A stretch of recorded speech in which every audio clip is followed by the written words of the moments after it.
Muy buenas tardes, buenas noches a todas las personas que están conectadas.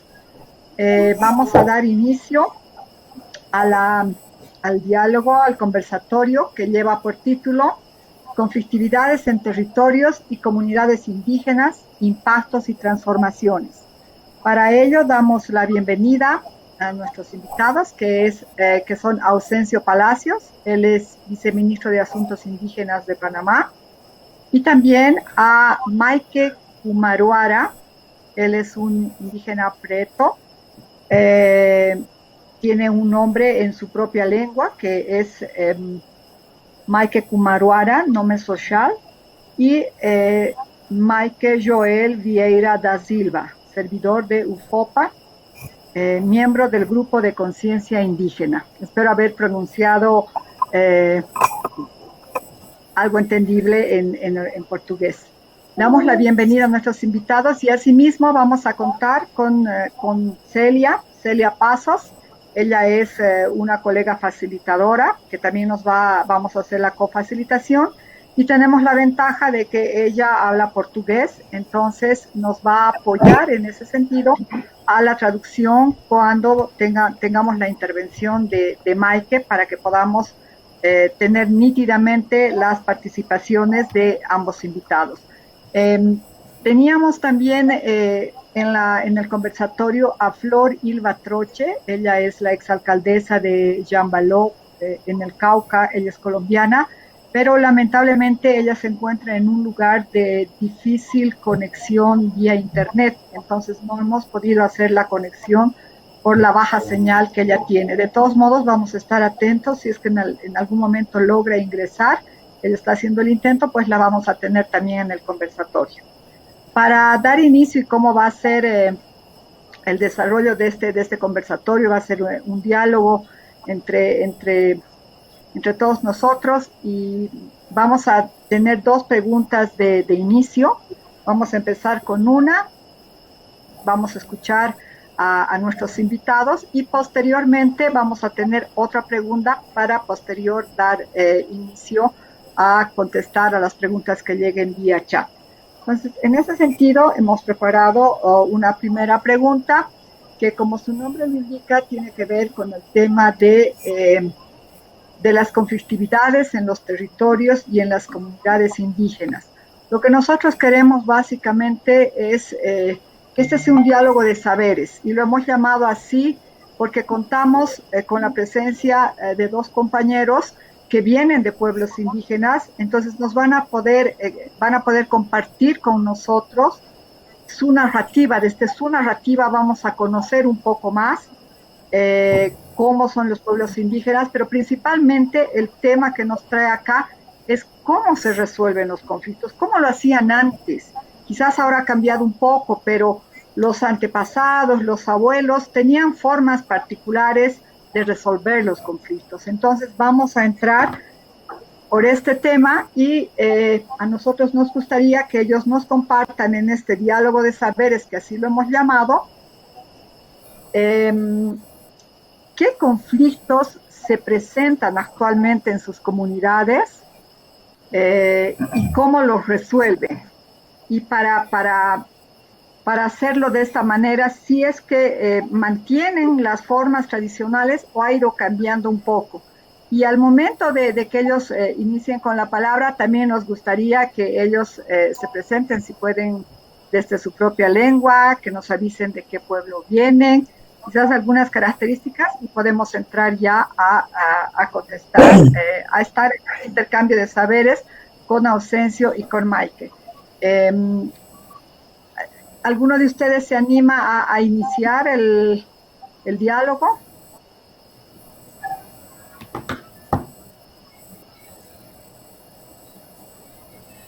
É a apresentação ou já para começar? La presentación vuestra, por favor. Queria agradecer, gente, a oportunidade. Muito importante a gente poder expressar a nossa história e as nossas lutas aqui da Amazônia e construir essa rede com vocês. Eu sou o Mike, me considero... quer traduzir? Tá. hacer la traducción. Mike empieza agradeciendo, diciendo que es muy importante poder hablar de la historia, de lo que viven ellos en la región amazónica de Brasil. Eu sou um índio preto da Amazônia, servidor da universidade e trabalho hoje na universidade com um núcleo de prática restaurativa, mediando conflitos e entrando em aldeias e quilombos para discutir e dialogar sobre os conflitos. Mike dice que es un indígena negro que trabaja en la universidad de la región, que trabaja con mediación y con métodos de resolución de conflictos en la universidad y que va a los pueblos para ayudar a resolver los conflictos. Mike, ¿la universidad cuál es? ¿Cuál es el nombre extenso? UFOPA Universidade Federal do Oeste do Pará. E eu faço parte também do grupo indígena do Oeste do Pará. Oeste del Pará. E eu faço parte do grupo Consciência Indígena. Y hace parte también del grupo de conciencia indígena. Gracias, Mike. Ya está. Adelante, Mike, te escuchamos. No, quizás yo creo que podemos en este diálogo de saberes también escuchar la presentación de Ausencio. Sí, sí. Kuindere, Brodere, Yedonodere, Mananga, Uta 443. Muy buenas tardes, amigos y hermanas de todos los pueblos del mundo y de América. Mi nombre es Ausencio Palacio Pineda, del pueblo Moe, con la mayor cantidad de la población indígena en el país de Panamá. Profesor en lingüista, hoy viceministro de Asuntos Indígenas, y ocupamos varios cargos nacionales e internacionales relativos a los temas indígenas.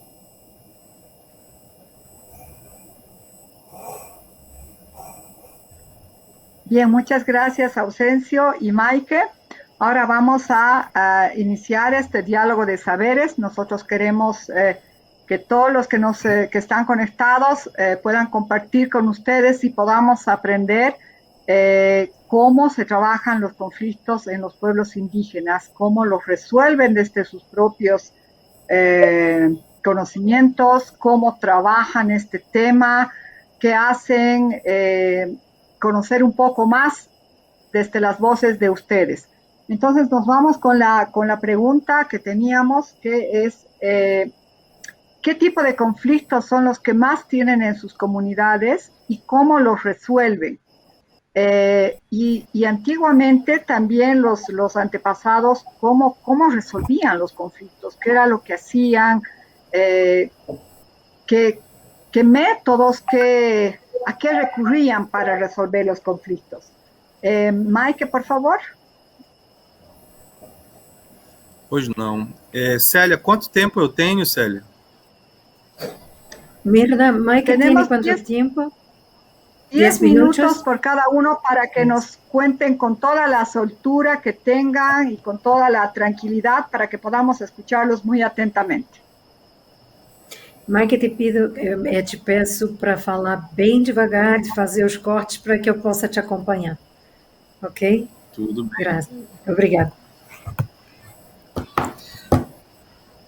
Eu acredito que é importante fazer uma localização do Baixo Tapajós. Como eu falei anteriormente, eu faço parte do grupo Consciência Indígena.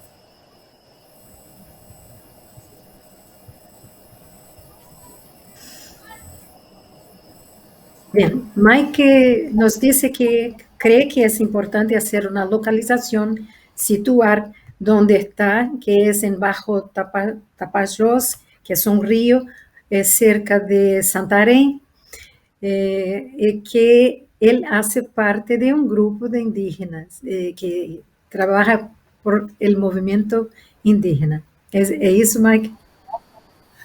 Okay. É isso. E é importante fazer esse destaque porque nós, aqui no Baixo Tapajós, vivemos um processo chamado de emergência étnica, que é um processo onde a gente passa a resgatar a nossa ancestralidade, a nossa história, e a gente se reconhece enquanto indígena muito recentemente, especificamente da década de 90 para frente.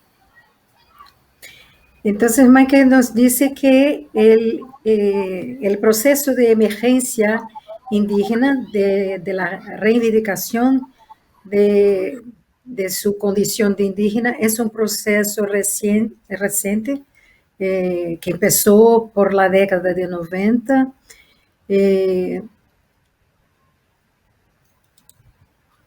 Volvió a decir que está situado en el Tapajós.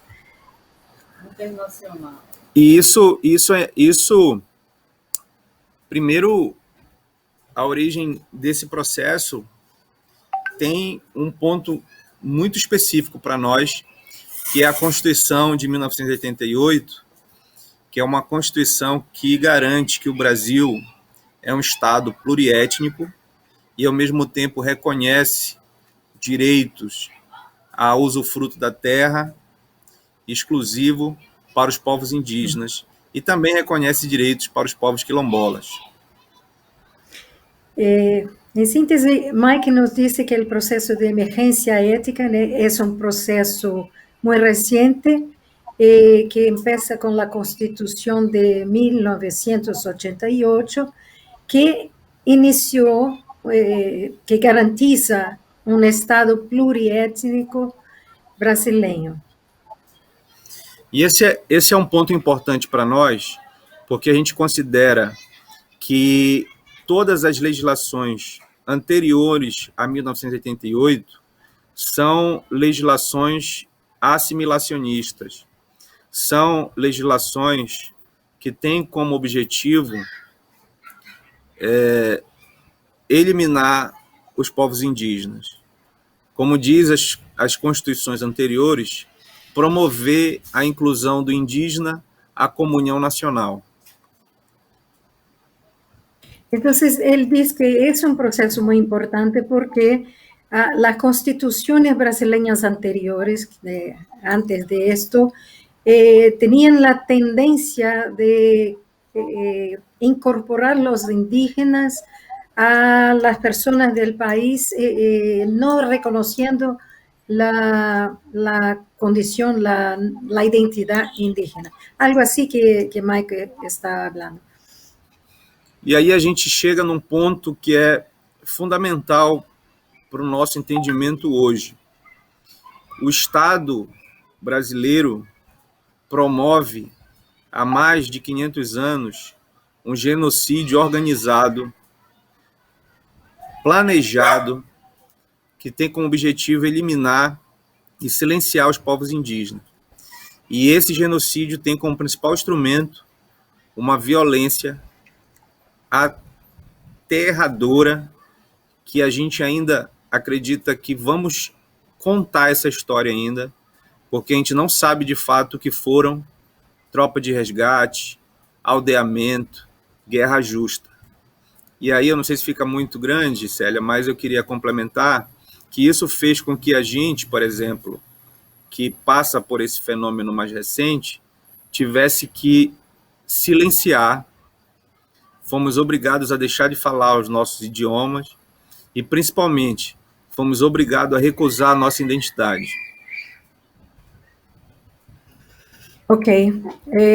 Mike habla de un proceso es muy importante este punto, según Mike, Mike nos dice, es muy importante este punto que él trae, porque hay un proceso histórico de violencia, de este exterminio de los indígenas por tropas de rescate, aldea justa. Entonces, las personas que pasaron por este proceso fueron obligadas a dejar su cultura, su idioma y se incorporar en la cultura hegemónica. Branca. Sim. Branca. E aí vem a primeira questão de conflito. Quando nós promovemos esse resgate histórico, identitário, quando a gente resgata essa ancestralidade e a gente começa a entender que a classificação da nossa identidade sempre foi uma classificação externa, é caboclo, é índio, a gente estava sempre no meio do caminho, não era mais índio, mas também não era mais branco. Quando a gente promove essa identidade, a gente já tem o primeiro conflito, que é o conflito nas comunidades com os povos que não reconhecem e não respeitam a nossa identidade. Então, comunidades vizinhas, ribeirinhos, extrativistas, sindicalistas, membros de ONGs entraram em conflito muito duro com a gente nesse processo de emergência da identidade indígena aqui nessa região. Muy bien. Entonces, Mike nos dice que es importante también decir que incorporar la cultura hegemónica blanca fue un proceso que ellos reagiram, se pusieron en contra, y cuando empezaron a rescatar su ascendencia, su identidad, empezar a comprender también que la clasificación de la identidad era una clasificación externa, de medio de camino, ni blanca ni india.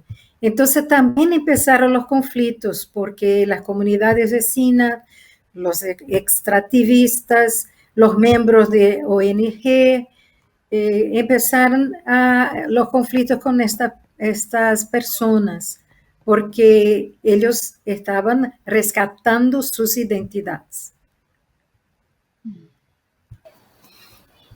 Então, esses foram os primeiros conflitos mais imediatos que nós vivenciamos. Ainda acontecem. Nesse processo de luta pela demarcação das terras, a gente passou a conviver com muitas ameaças no território.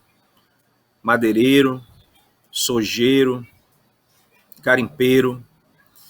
Então, hoje, a gente avalia que estamos sob fogo cruzado e estamos cercados aqui na Amazônia. Eu acredito que a gente está vivendo um dos conflitos mais fortes dos últimos, acredito que 20 anos.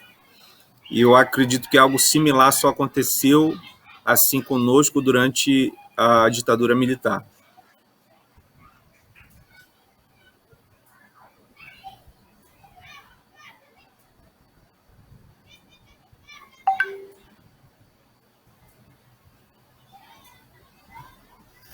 Bien, entonces Mike nos dice que así, esos fueron los primeros conflictos inmediatos vividos que todavía suceden. En estos procesos de lucha por la demarcación territorial, llegaron a convivir con muchas amenazas con relación al territorio, conflictos con madereros, con sindicalistas, y están viviendo conflictos muy fuertes, y algo así solo se puede comparar con el periodo de la dictadura militar. Ahora, Mike, ¿cómo estos conflictos trazendo para a pergunta da Mirna, como que esses conflitos estão sendo resolvidos? Como é esse processo? Sim, Que eu já sim, estou aqui falando. já tô entrando na Caminho. pergunta. Ok, obrigada. A gente entende que essa violência toda que a gente é submetido faz parte de mais um dos instrumentos da colonização branca. E esse instrumento de violência, ele divide a gente. Ele também é uma forma de cooptar lideranças. E hoje a gente entende que o diálogo, a discussão em círculo, a justiça comunitária, que é uma justiça onde a gente resolve por dentro da comunidade, era e a gente deve fortalecer como principal instrumento de mediação de conflito, de negociação, de resolução de conflitos.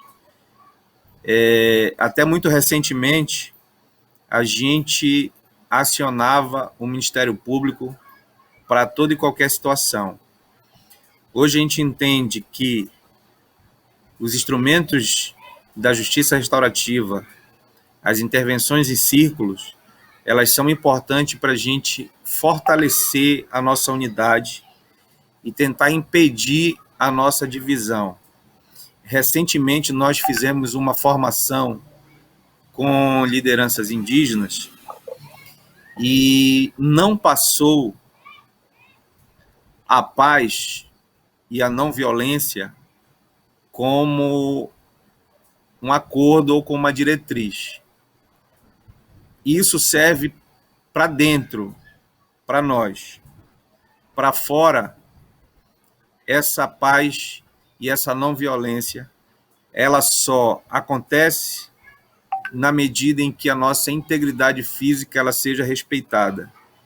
Se ela não for respeitada, a violência também nossa é um instrumento para forçar a hegemonia branca a dialogar com a gente. Então, são dois caminhos que nós entendemos da importância da mediação do conflito e da justiça restaurativa para o nosso território. Ok. Entonces, según Mike dice que ellos entienden que toda la violencia a que ellos son sometidos es parte de una estrategia de los blancos. Entonces, hoy entienden que la justicia comunitaria, que es una justicia que ellos utilizan para resolver los conflictos dentro de la comunidad, es el mejor y es el principal instrumento para tanto la resolución de conflicto como para el fortalecimiento de la comunidad. Históricamente utilizaron la fiscalía para la resolución de conflictos, pero hoy los círculos de diálogo son la mejor forma de resolución de conflictos y fortalecimiento de la comunidad.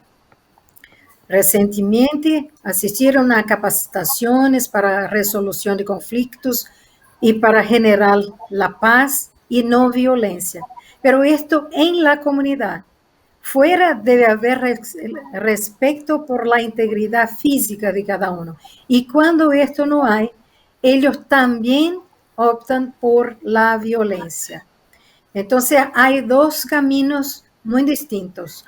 Uno dentro de la comunidad por el diálogo, por la comunicación, la no violencia y los medios de resolución pacífica de conflictos, pero también se utilizan de los medios iguales a los que están expuestos para resolver los conflictos fuera del ámbito de la comunidad.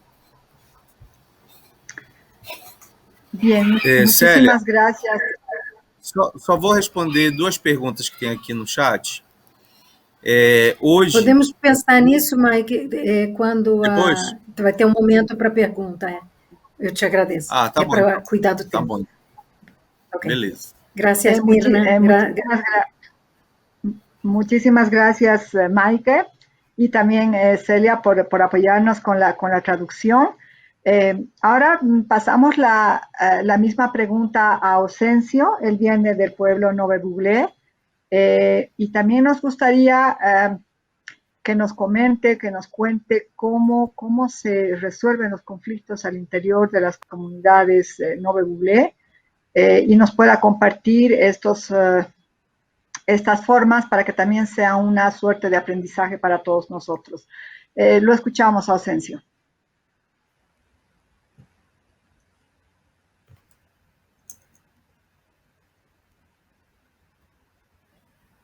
No lo estamos, no sé si lo escucha. Creo que su micrófono está silenciado. Buenas tardes. Ya, ahora sí.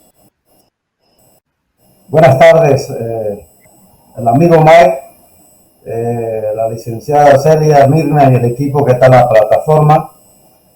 Quisiera aprovechar la oportunidad para iniciar explicando en 2 etapas cómo es que se resolvía los problemas o los conflictos internos en el territorio Maoe. Antes de la creación de los Estados Nacionales, a nivel de América y en el caso especial Panamá, ya los pueblos originarios tenían un código especial de tratamiento de justicia tradicional comunitaria.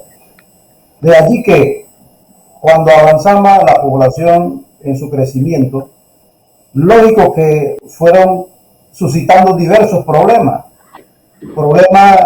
sobre tierra, problemas sobre alguna administración, problemas ya sociales y comunales, para los cuales entonces las autoridades y los sabios indígenas nuestros del pueblo Maoe iniciaron entonces a crear algunos códigos importantes para administrar justicia. En este caso, por ejemplo, dependiendo de la gravedad de la situación, si se trataba de una mujer o de una dama, había una autoridad que ejercía la justicia, una autoridad mujer.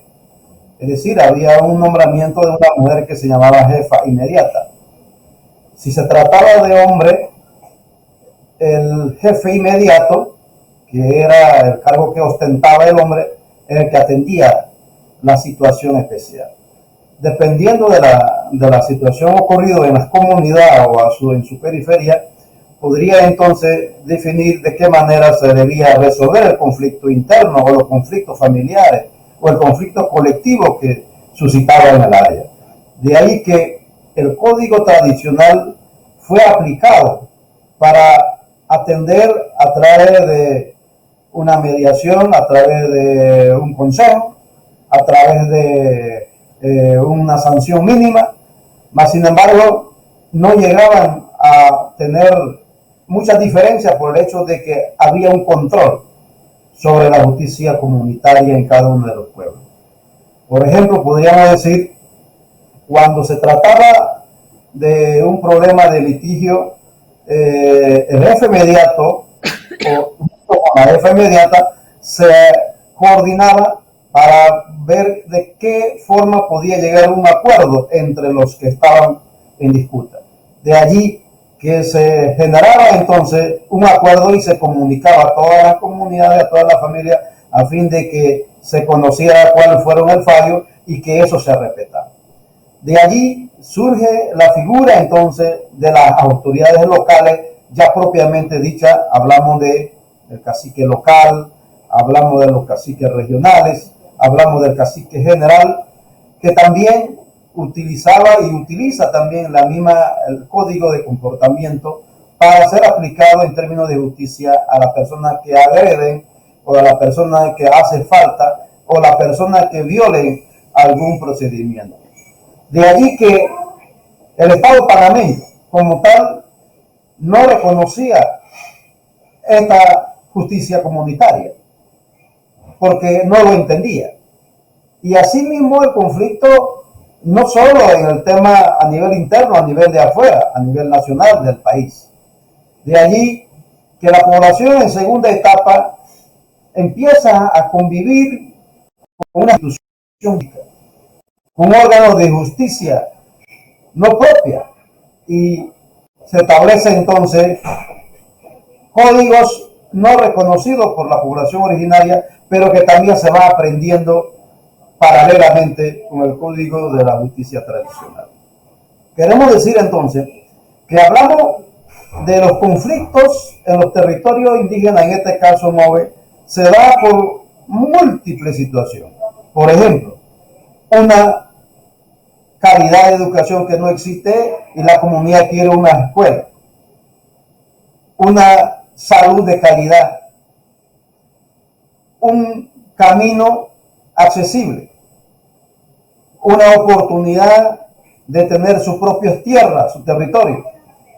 Pero además de eso, la tala indiscriminada de madera, la explotación de la mina y todas otras situaciones fueron entonces creando conflictos al interior de los pueblos Move, y de allí que los pueblos Move también empiezan a armar estrategias de tal manera que se organiza junto con las autoridades tradicionales, las organizaciones locales que incorporan mujeres, juventud y hombres, de tal manera que genera una acción a fin de decirle al gobierno: nosotros estamos en contra de esto, no oponemos a esta actividad, y nosotros lo que pedimos es que nos consulte, nosotros lo que nos pedimos es que nos respete, que nuestros derechos sean respetados.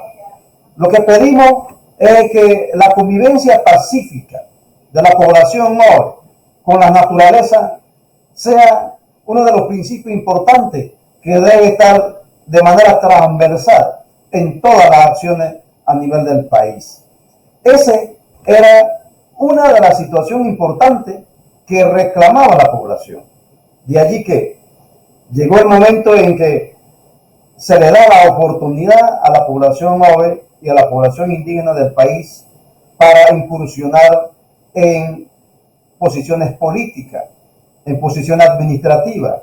Incluso se le da oportunidad también a las mujeres para que también participe en este cabildeo, en este proselitismo democrático. Pero todo esto fue un proceso de lucha, cosa que en muchos de los casos los no indígenas no entendían, o todavía no entiende alguno, que la justicia comunitaria es la genuina, es el principio, es legítimo, de la cual se ha generado entonces varias formas de impartir justicia a nivel occidental. De allí que puedo decir aquí que los conflictos antes de se resolvía a través de diálogo, de conversa, de acuerdo entre los mismos indígenas, y eso se respetaba. Después de, en la segunda etapa, los conflictos también se ha estado tratando de resolver a través de diálogo, pero los diálogos después de la confrontación, los diálogos después de la manifestación, los diálogos después de las intervenciones a veces policiales con antimontines, y luego entonces llega a una mesa.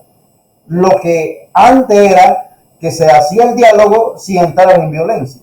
Entonces, la diferencia de este conflicto y más la forma de resolver el tema dista un poco por el hecho de que el código tradicional o la justicia tradicional era mucho más democrático, mucho más amigable, mucho más humano. En los códigos ya existentes en la República de Panamá ya hay entonces una justicia hasta selectiva. Entonces esto dista y contrasta un poco de la calidad de justicia que se puede atender la población originaria, en este caso de la comarca Move. La comarca Move utiliza una sanción tradicional que se llama el cepo. Una persona que infringe, lo agarra la autoridad, le hace la audiencia y lo sanciona poniéndolo en cepo. Y el cepo no es más que en 2 pedazos de tronco un hueco donde le pone el pie y le aprieta el pie sancionándolo. Puede ser 2 horas, 4 horas, un día, 2 días, dependiendo de la gravedad de la situación. Esa es una justicia tradicional que se aplica y que en este momento se está analizando si es correcto, es democrático o no, o es humano o no esta aplicación de la justicia. Mas, sin embargo, en términos generales podemos decir que los conflictos siguen existiendo y los conflictos aumentan como aumenta la población, pero también los conflictos en los términos de la comarca Maube se resuelven todavía a través de un diálogo, una conversa, un acuerdo que se llama una justicia comunitaria. Muchas gracias, Ausencio. Han sido muy interesantes la narrativa que nos han planteado. He apuntado un par de elementos que serían de mucha utilidad, y es el hecho de que ambos han hablado del diálogo. Mike nos hablaba de los círculos de diálogo, y Ausencio también nos habla de lo que es el diálogo y de los códigos que ellos manejan para resolver los conflictos al interior de las comunidades. Nos han hablado de sanciones, como el caso del cepo, que va a depender del tipo de falta que han cometido. Entonces, la otra pregunta que queríamos dialogar con ustedes es, habiéndolos escuchado y habiendo entendido de que es a través del diálogo que han estado resolviendo sus conflictos al interior de las comunidades, me llama mucho la atención el caso que nos plantea Mike con los círculos de diálogo, porque evidentemente la conexión en un círculo de diálogo es diferente, y los códigos que también nos menciona Ausencio, de estas prácticas que resultan, que funcionan en la comunidad, que les hacen tener una convivencia pacífica. ¿Qué podríamos rescatar para que se pueda incorporar, si vale el término, en estos conflictos que se tiene con empresas, con el Estado, con la gente que está fuera, digamos, de la comunidad? ¿Qué podríamos rescatar? El hecho de pensar en el diálogo es un elemento muy importante. El hecho de pensar en ese código al interior de la propia comunidad, como Mike nos hablaba, es bueno, al interior de las comunidades se trabaja la paz, ¿no? Nosotros pacíficamente resolvemos. En nuestro cotidiano interactuar con empresas, con madereros, con otra gente, ¿qué podríamos rescatar en ese sentido? ¿Qué deberíamos incorporar para que esa forma tradicional que ustedes tienen puedan también en algún momento incorporar en este relacionamiento que tenemos con otros actores que están en los territorios? Quisiera, no sé antes de resaltar cuáles serían los elementos importantes que podríamos considerar, dar alguna experiencia que tuvimos en carne propia hace 10 años, donde unos empresarios mineros querían explotar la mina de Cerro Colorado, el segundo yacimiento minero más grande de América, que está dentro de la comarca Maube. El gobierno y la empresa llegaron a acuerdo para explotar las minas, pero no llegaron a acuerdo con las comunidades indígenas. Y de allí que nos organizamos y fuimos a la calle. Estuvimos varias semanas en las calles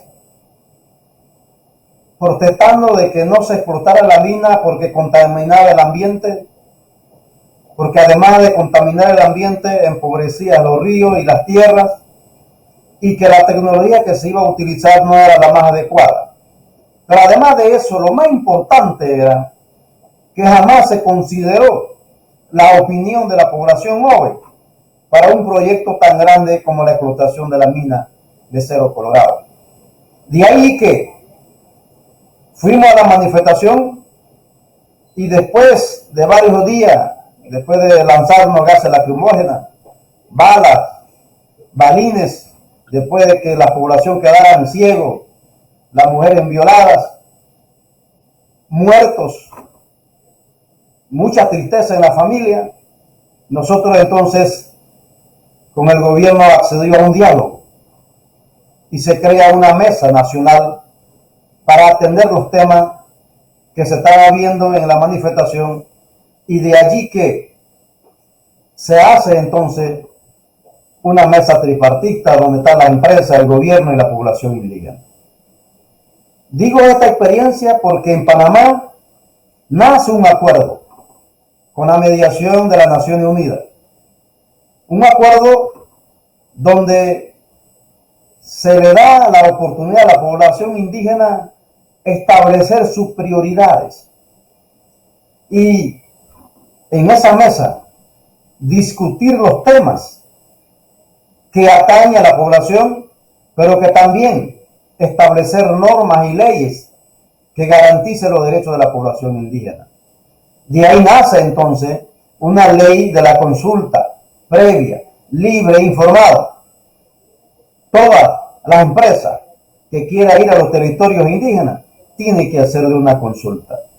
No es llegar a un acuerdo empresa y gobierno, sino que también la consulta previa permite que la población indígena rechace o esté de acuerdo o conozca del propósito.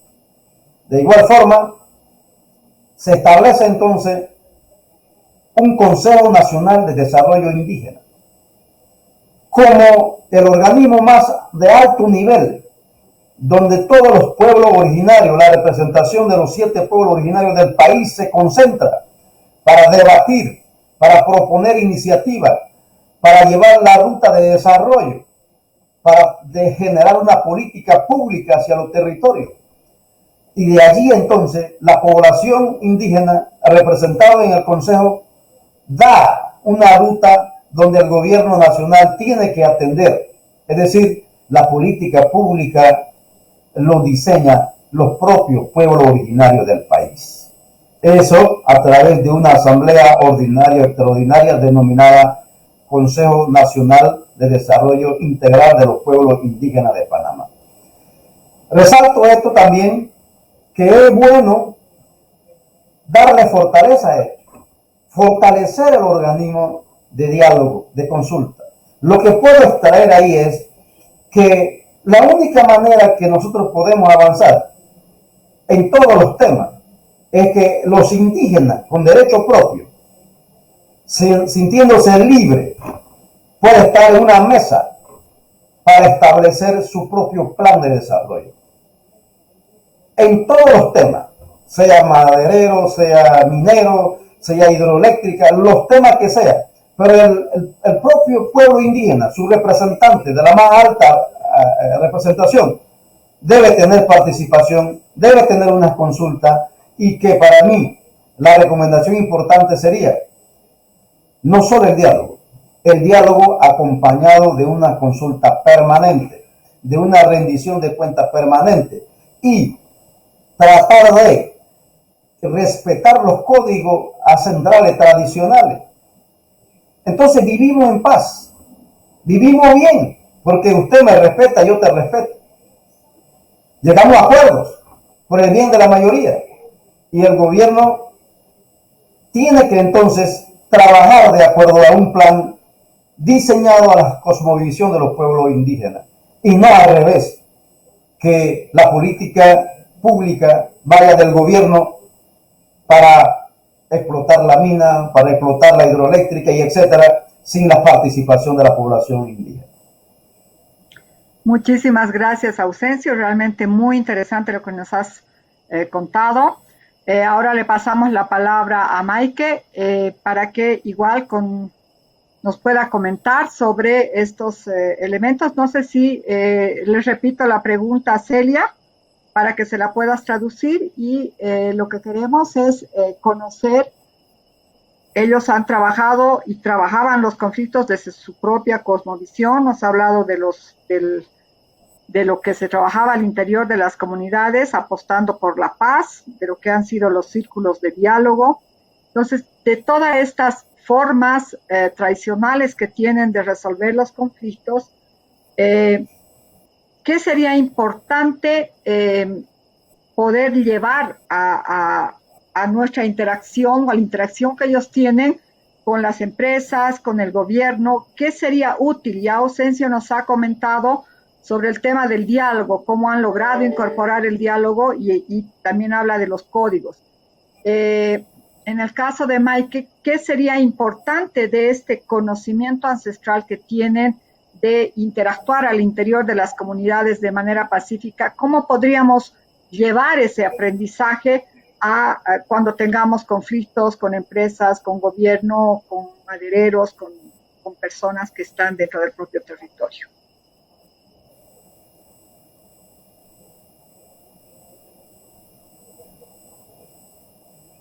Estás con micrófono, no te escuchamos, Celia.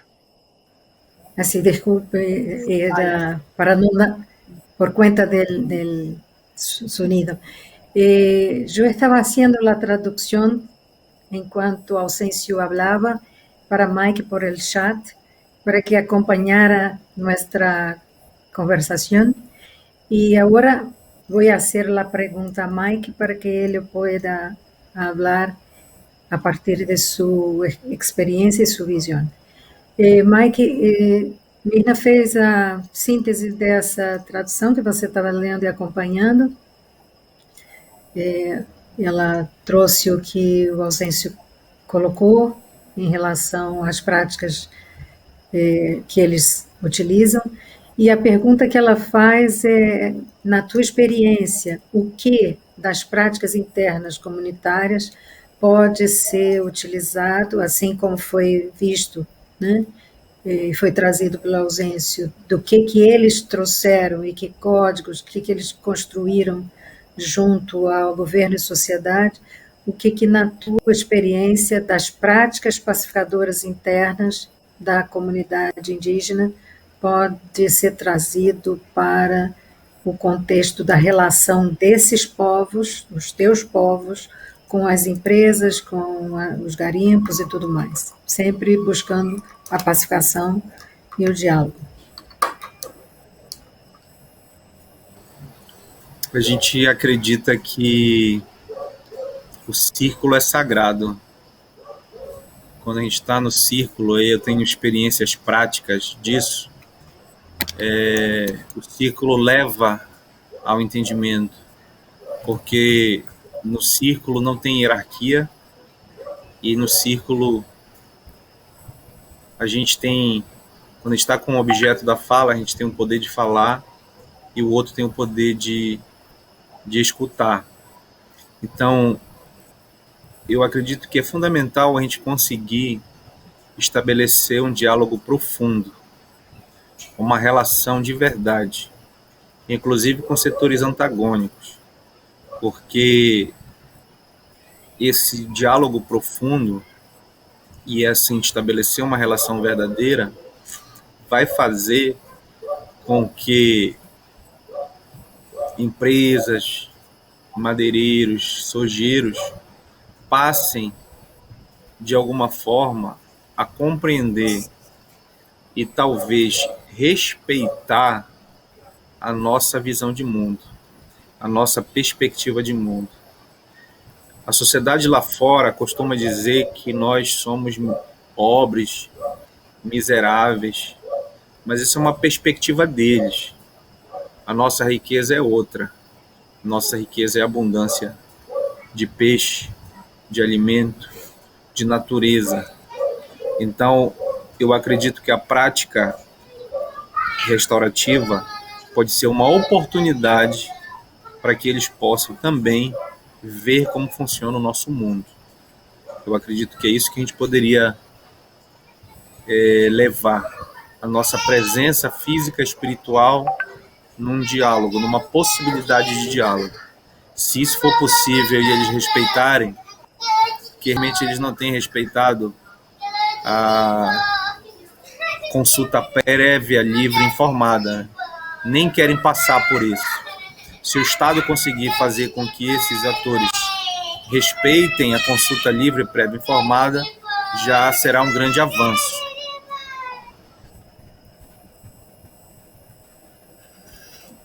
Bien.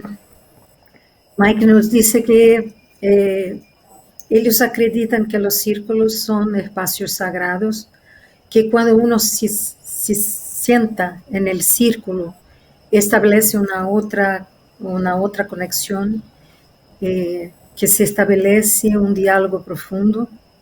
Y cuando uno pasa el objeto de la palabra, de la posta de hablar, que hace circular la oportunidad de hablar de uno a uno, eso puede ser que permita que las empresas, los mineros, las personas que exploran la área y el territorio comprendan la importancia de respetar la visión de mundo de ellos. Ellos piensan, Mike dice que ellos piensan, las personas en general piensan que los indígenas son pobres, pero no, son ricos en peces, en la naturaleza, en la abundancia. Entonces, que para ellos la presencia física y espiritual puede llevar a que puedan ser respetados.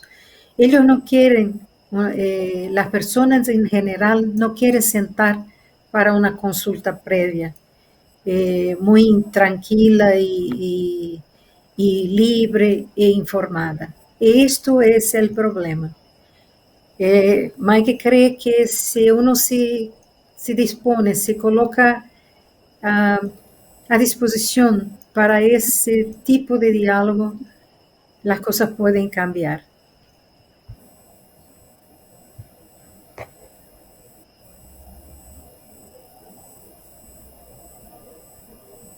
Mira,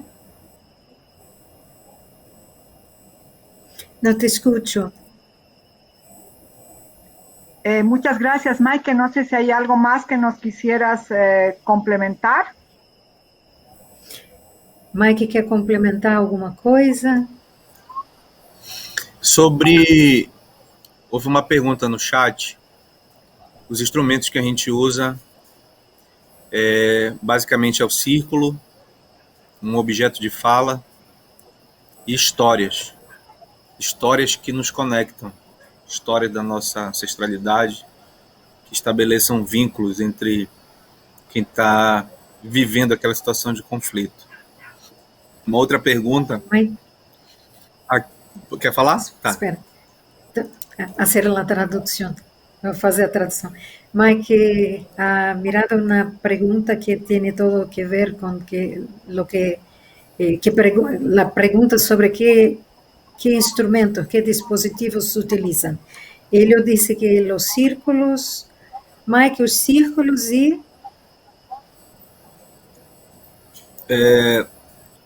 Histórias. Las narrativas de las historias que pueden conectar uno con el otro. Uma outra questão que foi perguntado sobre a Acho demarcação. que a Mirna vai cuidar. Acho que a Mirna vai cuidar disso no momento das perguntas. Vamos ver. Tá. Mirna, tem... No, Já pode falar das perguntas do chat ou você vai fazer um momento para isso? Yo creo que podemos aprovechar de que tenemos tanto a Mike como a Ausencio para seguirlos escuchando. Yo creo que hay algo más que nos quería comentar Mike, cosa de que eso más podemos escucharle y luego podemos ir a ver las preguntas del chat. Quiero aprovechar el espacio de este intercambio que nos está ilustrando bastante en algunas herramientas que ellos tienen que podrían servirnos también para trabajar los conflictos de diferente manera. Adelante, Entonces, Mike. Okay. Mike pode seguir, que a Mirna entende que ouvir a você e a Ausêncio pode ser muito interessante para que as pessoas todas possam aproveitar e incorporar outras práticas às suas questões. Então, que essa escuta, tanto de você quanto do Ausêncio, pode ser uma escuta muito proveitosa. Você ia falar da demarcação, Mike. A gente está enfrentando uma batalha grande desde 2007, que é a batalha contra o marco temporal, o projeto de lei 490 aqui no Brasil. Esse projeto de lei, ele diz que só serão consideradas terras indígenas as terras indígenas já institucionalizadas em 88. Então isso praticamente tira a nossa identidade e o nosso território, nós aqui do Baixo Tapajós.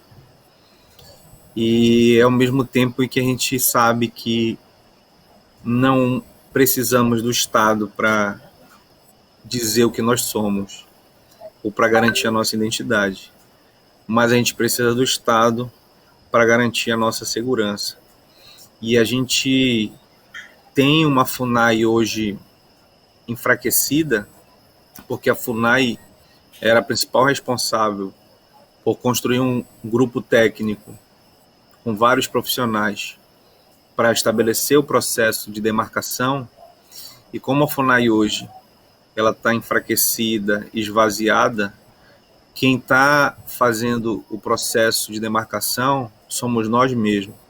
Hoje a gente vive um processo de retomada das terras, retomada da nossa ancestralidade e de autodemarcação territorial. A justiça restaurativa e todos os instrumentos de mediação de conflito, eles servem hoje para garantir a nossa unidade, para que a gente não se enfraqueça, para que a gente não se divida e ao mesmo tempo em que a gente consiga ter uma voz única para conseguir um diálogo com esses setores que desrespeitam o nosso território e violentam o nosso povo. Vocês ficaram sabendo que recentemente garimpeiros queimaram a casa de 2 parentes mundurucus. E essa violência, ela é uma realidade constante para o nosso povo. E o nosso povo unido tem uma possibilidade de estabelecer um diálogo com esses setores que historicamente são adversários dos povos indígenas.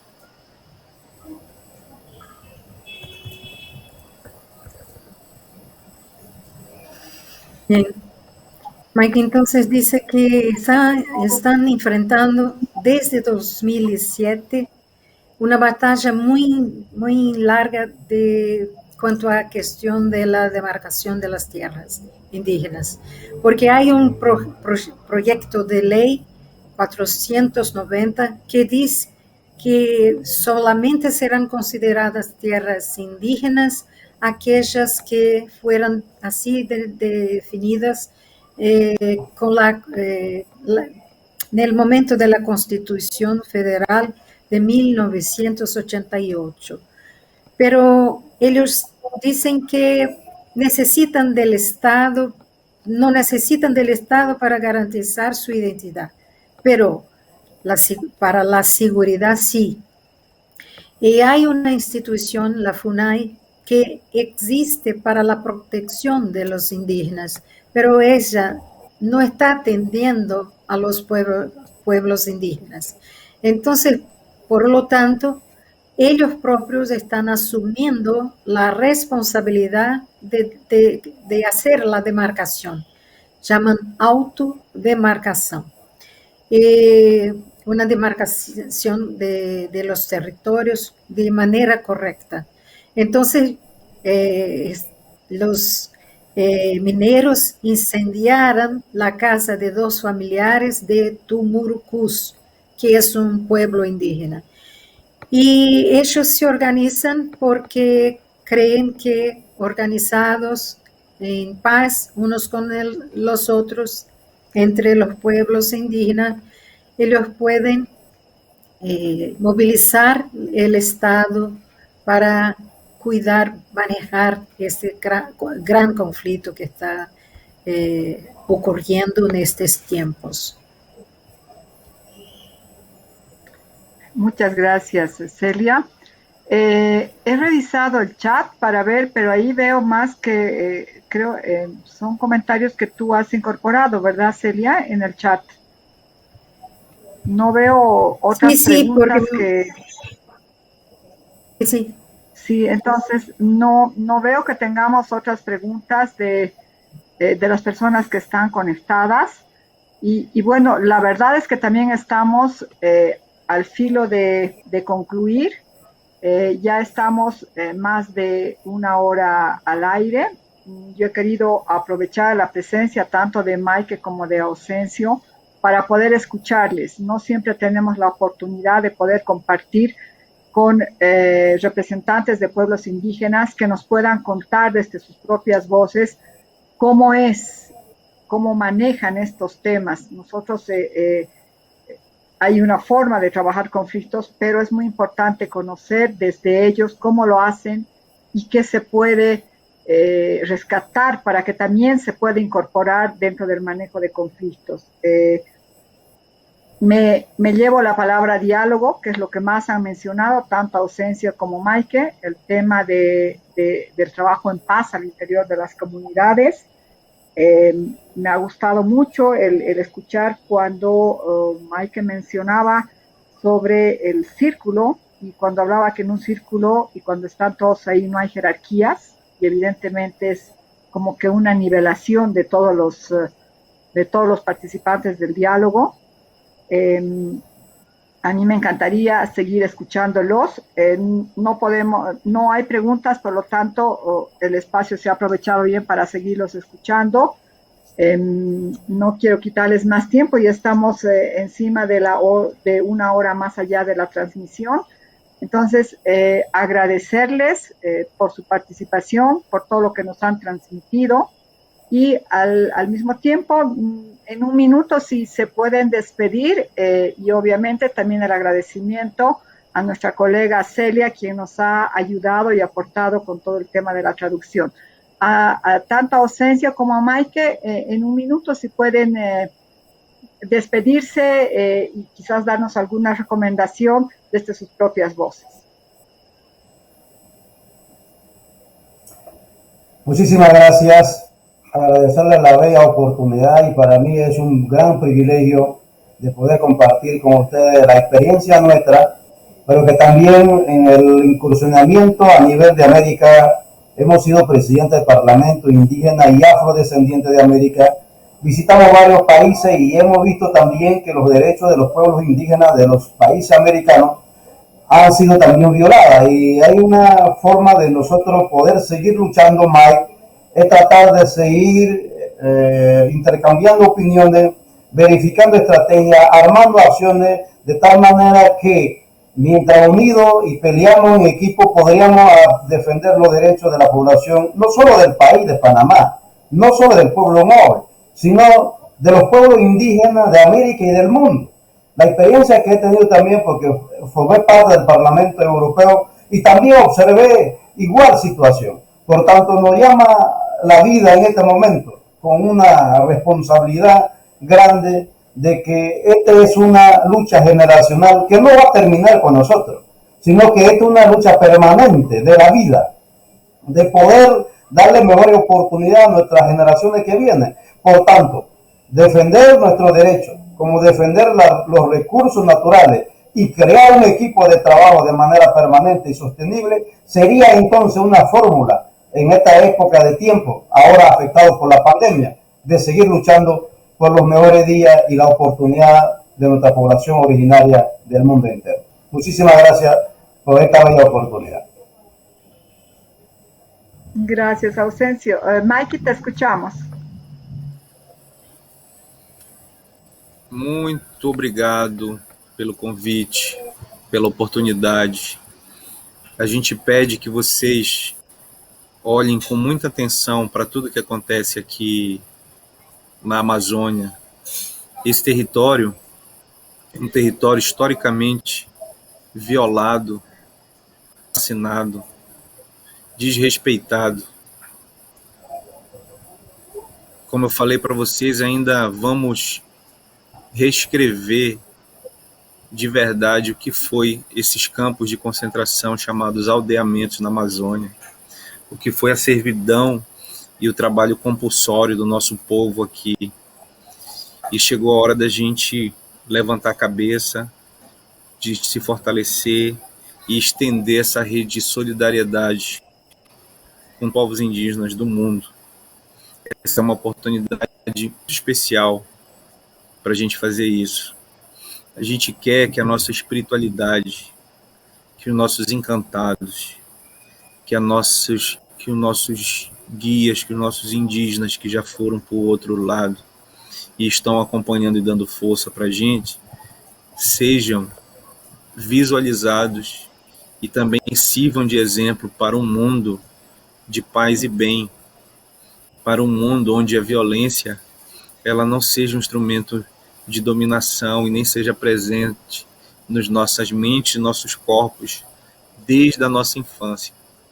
É possível a gente construir essa terra sem males, essa terra do bem viver aqui. E esse mundo começa em espaços como esses. Então, queria agradecer muito, queria que vocês continuassem estendendo esses laços de solidariedade aqui na Amazônia. Estamos muito ameaçados, estamos muito cercados, mas nós, como diz os parentes Munduruku, vamos viver mais que o império da maldade. Muito obrigado, gente. Bien. Mike dice muchas gracias por la invitación y oportunidad. Les pedimos que miren con mucha atención y muy de cerca, muy cerca lo que sucede en la Amazonia. Es un territorio irrespetado. Todavía vamos a escribir cuáles fueron los acampamentos de asentamientos y trabajos obligatorios en este territorio. Y esta es una oportunidad para que lo hagamos, lo hablemos, lo mostremos.